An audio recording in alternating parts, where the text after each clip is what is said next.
Warning, you might find the content herein disturbing, but the truth must be revealed. Welcome to the concluding episode of Pandemics, the Key to Prevention, Part 3 of 3. In our previous episodes, we learned that most of the 20th century's major pandemics, AIDS, swine flu, H1N1, SARS, MERS, Ebola, bird flu, etc., were zoonotic. That is, they originated in animals.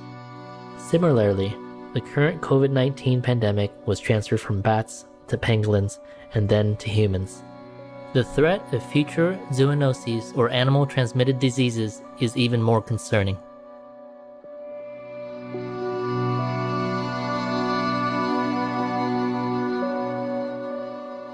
Since 1960, the Earth's population has more than doubled, but during that same period, meat production has increased by approximately 500%, meaning that humans are eating more meat than ever before. Currently, over 72 billion land animals are slaughtered for human consumption every year, and what's even more troubling is that many of these animals were raised on factory farms.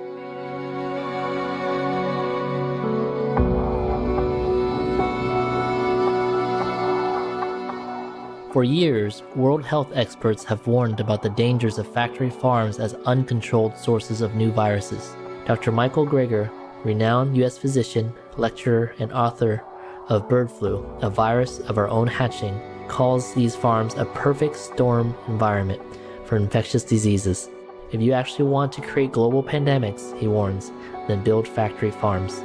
He recalls the 2009 outbreak of swine flu, or H1N1, when it was discovered on a factory farm in Newton Grove, North Carolina, USA.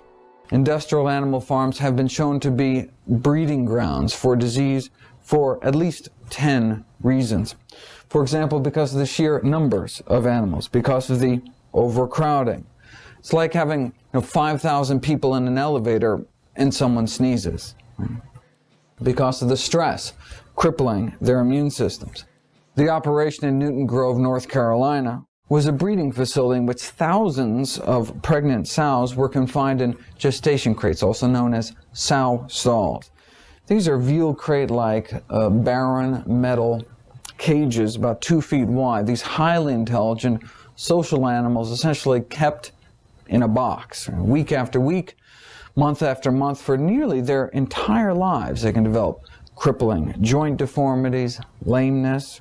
Not only can these pregnant pigs not turn around, they can barely move for most of their lives. Because of the lack of fresh air, the dankness helps keep the virus alive in these kind of facilities. Because there may be no sunlight. 30 minutes of direct sunlight utterly deactivates the influenza virus, but it can last for days in the shade and weeks in moist manure. And indeed, because of the decomposing fecal waste, releasing ammonia, burning the respiratory tracts of these animals, predisposing them to infection in the first place. Put these and all these other factors together, and what you have is really this kind of perfect storm environment for the emergence and spread of new so-called super strains of influenza. In this age of emerging diseases, we now have billions of feathered and curly-tailed test tubes for viruses to incubate and mutate within billions more spins at pandemic roulette. World organizations recognize the need for international regulation of the livestock animals industry. The United Nations Food and Agriculture Organization, FAO, states that as a global community, we must start applying the appropriate animal health policies and programs in order to safeguard public health and ensure food safety.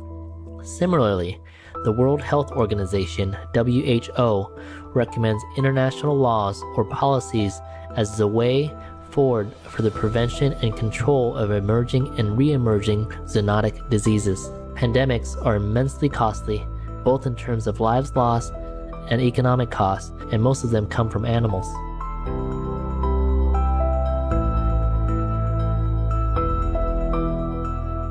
Raising livestock animals and meat consumption are also the major causes of climate change, deforestation, pollution, and loss of wildlife. Given these massive costs, what kind of laws do we need to enact? Ed Winters, aka Earthling Ed, is a vegan educator from London, England.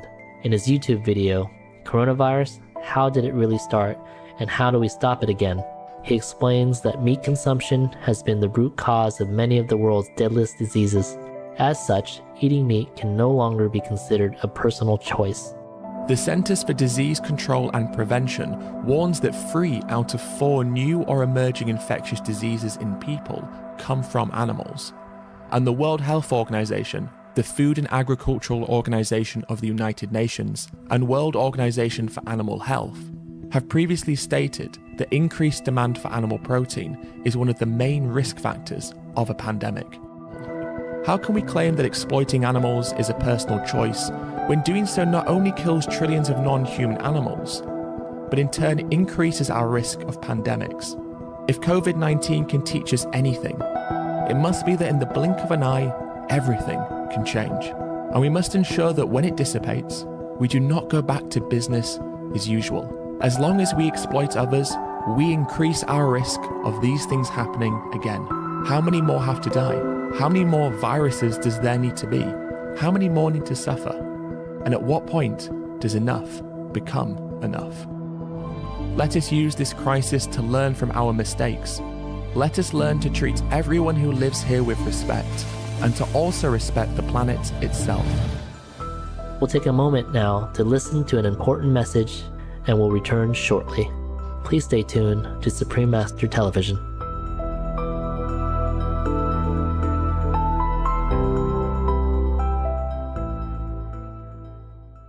Welcome back to our program, Pandemics, the Key to Prevention, Part 3 of 3.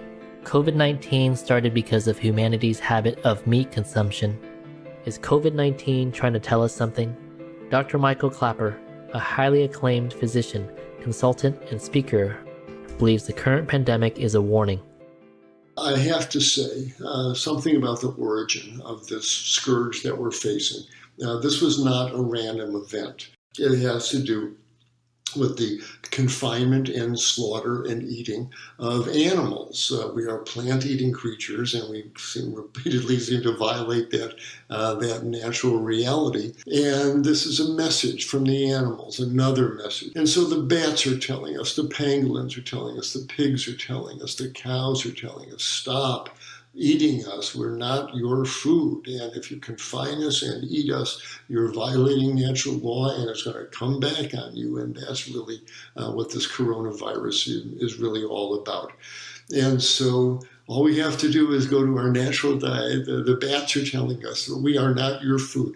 You eat rice and beans and greens and fruits and vegetables. You'll be fine and healthy. We'll be fine and healthy. Let's eat a healthy, whole food, plant-based diet.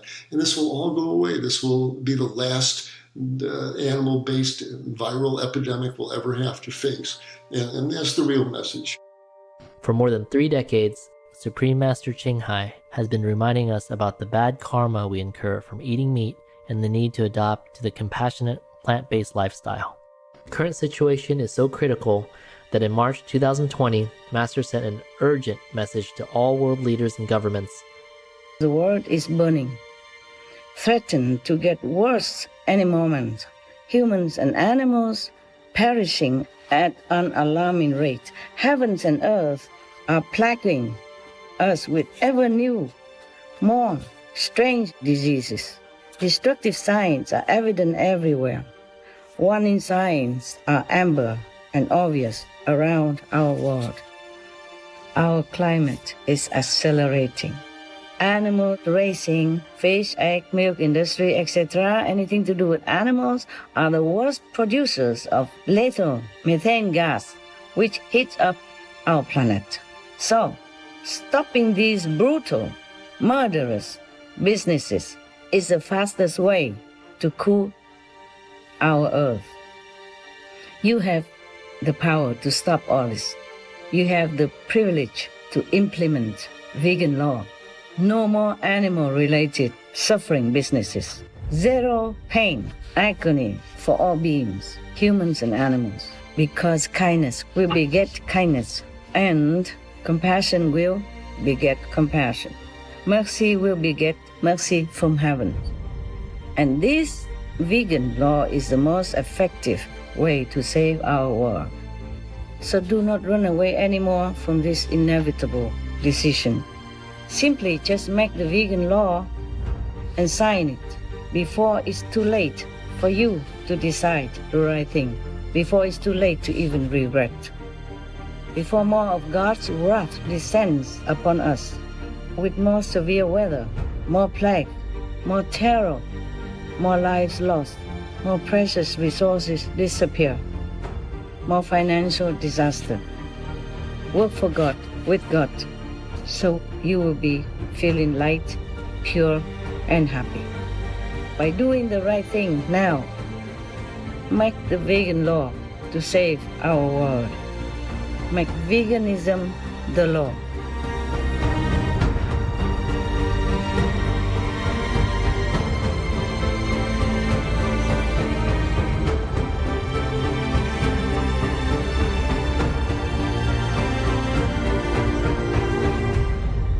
Many thanks, Supreme Master Ching Hai, for your clear guidance and direction. We pray that all beings soon adopt the noble, compassionate vegan lifestyle. Wise viewers, thank you for your company today.